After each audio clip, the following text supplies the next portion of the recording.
जय हिंद दोस्तों, बिंदास धीरज में आपका स्वागत है। आज मैं आपको बताता हूं कि भाजपा के उदय और कांग्रेस के पतन का मूल कारण क्या था। 1978 की बात है। एक 62 साल की वृद्ध महिला जिसके 5 बच्चे थे, उसके पति ने उसे तलाक दे दिया। उस वृद्ध महिला ने अपने पति से गुजारे भत्ते के लिए निवेदन किया। पति ने इनकार कर दिया। फिर वो समाज के कुछ वृद्ध और समझदार लोगों के पास अपनी दरखास्त लेके गई, फरियाद लेके गई, मगर वहां पर भी उसे दुत्कार दिया गया। अंत में वह अदालत के शरण में चली गई। वह महिला थी शाह बानो, 62 साल की महिला, जिसकी जिंदगी के आखिरी पड़ाव में उसे उसके पति ने धोखा दे दिया था। शाह बानो ने अपना केस अदालत में ले गई, अदालत में लड़ी। तकरीबन 7 से 8 साल ये केस चला। सुप्रीम कोर्ट ने कुरान की 2 आयतों का सहारा लेकर शाह बानो के हक में फैसला दिया। सुप्रीम कोर्ट ने शाह बानो के लिए 300 रुपये प्रति माह हर महीने मुकर्रर किया। उसके पति ने उसे देने से इनकार कर दिया। भारत में तब सुप्रीम कोर्ट के इस फैसले के बाद बहुत बवाल खड़ा हुआ। मुल्ला मौलवी, इस्लाम धर्म के विद्वान सड़क पर आ गए। उस वक्त केंद्र में राजीव गांधी की सरकार थी। राजीव गांधी को मुस्लिम तुष्टीकरण के चस्का लगा। उनको लगा कि इसी बहाने मुस्लिमों के वोट को अपने हक में किया जा सकता है। मुस्लिम तुष्टीकरण और मौलवियों के दबाव में आकर संसद में सुप्रीम कोर्ट के इस फैसले को राजीव गांधी ने पलट दिया।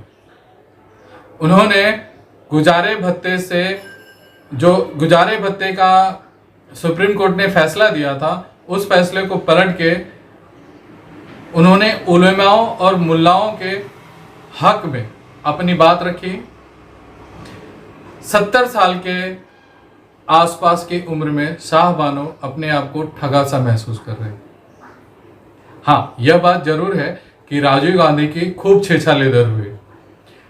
लोग उनके विरोध में खड़े हो गए थे, क्योंकि मुस्लिम तुष्टीकरण के फेर में अपनी वोट और सत्ता हासिल करने के लिए राजीव गांधी को गलत सलाह दी गई और राजीव गांधी ने गलत फैसला लिया। अब इस दबाव से बचने के लिए राजीव गांधी ने उस वक्त राम मंदिर, अयोध्या में जो राम मंदिर का 500 साल से झगड़ा चला जा रहा था, उसके द्वार को खोल दिया। उनको लगा कि शायद राम मंदिर का दरवाजा मैं खोल दूंगा, वहां पर कोई पूजा पाठ कर दूंगा, तो हिंदू जो नाराज हैं वो मेरे पक्ष में आ जाएंगे। यहीं पर राजीव गांधी ने गलती कर दी। एक तरफ तो उनके ऊपर मुस्लिम तुष्टीकरण का इल्जाम लग रहा था, दूसरी तरफ उन्होंने हिंदुओं को अपने पक्ष में करके राम मंदिर के लिए दरवाजा खोल दिया। यहीं पर बीजेपी ने इस मुद्दे को लपक लिया। जो बीजेपी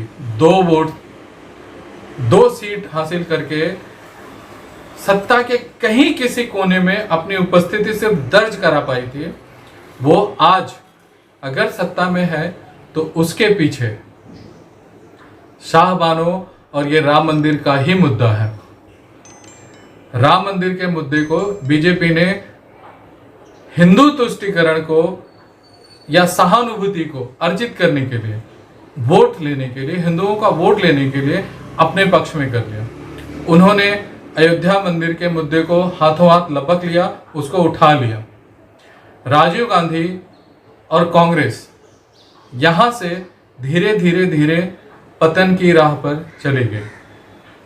आज बीजेपी अगर सत्ता में है तो कारण वही है कि उसने शाहबानो के बहाने जो हिंदू तुष्टीकरण के लिए मंदिर मुद्दा था उसने उठा लिया। अभी कुछ साल पहले बीजेपी ने जो तीन तलाक के विरोध में जो कानून लाया था ताकि मुस्लिम बहनों को उनका हक मिल सके, उनके लिए न्याय मिल सके, उनका अधिकार उनको मिल सके, इसके पीछे भी कहीं ना कहीं वह शाहबानो का ही केस इनके मार्ग को प्रदर्शित कर रहा था। बीजेपी आज अगर सत्ता में है और कांग्रेस आज सत्ता के बाहर है तो उसके पीछे सिर्फ यही शाहबानो का केस है। शाहबानो ना होती तो न मंदिर मुद्दा उठता, न मुस्लिम तुष्टीकरण की बात होती, और आज जो 140 साल से जो कांग्रेस सत्ता में थी, भारत के शीर्ष राजनीति में थी, आज अगर पिछड़ी हुई है, खत्म हुई है, तो उसके पीछे भी शाहबानो का केस था। आज अगर मुस्लिम वोट कहीं भारत की राजनीति में महत्वपूर्ण नहीं रह गए हैं, जिनका आज कोई वैल्यू नहीं रह गया है, उसके पीछे भी ये शाहबानो का केस है। मुस्लिमों ने उस वक्त शाहबानो को अगर सपोर्ट कर दिया होता तो आज कम से कम भाजपा सत्ता में न होती, राम मंदिर का मुद्दा भी न होता, न बाबरी ध्वंस होती। बाबरी मैं इसलिए कह रहा हूं कि तब इसे बाबरी मस्जिद कहा जाता था। जैसे ही भाजपा सत्ता में आई, इसे एक अलग नाम दे दिया गया, विवादित ढांचा। तब तक इसका नाम प्रेस में भी, कहीं भी, मीडिया में भी इसको बाबरी मस्जिद, मगर धीरे धीरे सत्ता के हिसाब से प्रेस भी बदलता है, मीडिया भी बदलती है, उसके ख्यालात भी बदलते हैं, और विवादित ढांचा उसकी वजह से ही इसका नाम पड़ा। भारत में मुस्लिम तुष्टीकरण के फेर में भारत का विभाजन भी किया गया और शाहबानो का केस भी पलट दिया गया, फैसले को पलट दिया गया। ये दो कारण हैं जो आज भी मुस्लिमों को या मुस्लिमों पर सवाल खड़े करते हैं।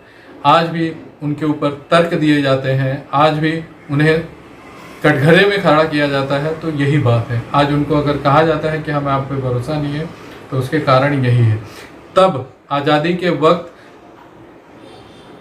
मौलाना अबुल कलाम की नहीं सुनी गई थी, जिन्ना की सुनी गई थी। शायद इसके पीछे नेहरू का सत्ता का लालच हो, सत्ता हासिल करने का लालच हो, या क्या, मुझे पता नहीं। जिन्ना जो शुद्ध मुस्लिम भी नहीं था, सुअर का मांस खाता था, सिगरेट पीता था, शराब पीता था, सिगार पीता था, कभी नमाज नहीं पढ़ता था, उसे मुस्लिमों का मसीहा बनाकर आगे कर दिया गया।